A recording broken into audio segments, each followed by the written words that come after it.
Okay guys, a slight improvement. Putting the bob on a wooden suspension gets over a lot of problems with twisting of strings and such. And I've got a much narrower obelisk now. That's the downside weight of the wood is always falling, so it's screwed on that side of the hinge. So when it's in the upright position, it doesn't take much to knock it over, and that was the problem. How to create enough force for the bob to do some work, because we can't have anything coming out this side that would rise, because apparently that's not doing work. It's not a genuine method of measuring work, so it's got to be falling. So I've put this magnet here and a magnet on the wood, so there's an attractive force, so the bob has to do a bit of work to break it away from its attraction. The height of this outer tube on the baseboard, which is level, is exactly the height to the bottom of the pendulum bob. And there, as we raise the bob, we can measure the height difference by extending the inner piece. I'll try and keep out of the way. At any point up to the marker,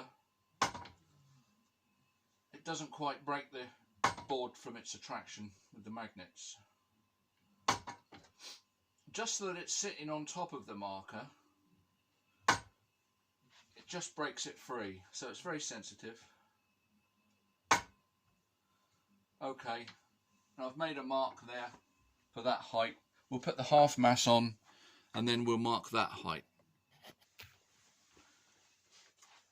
The half mass before the measure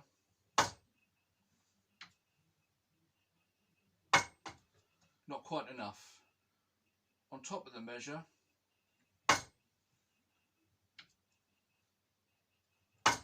just enough to break the magnetic force. So I'll mark these two heights and then we can draw some conclusions. There you are guys, the one mass required a height of 5 and the half mass height of 11.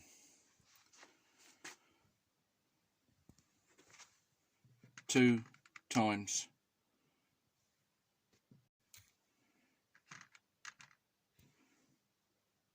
hear that 2 times hang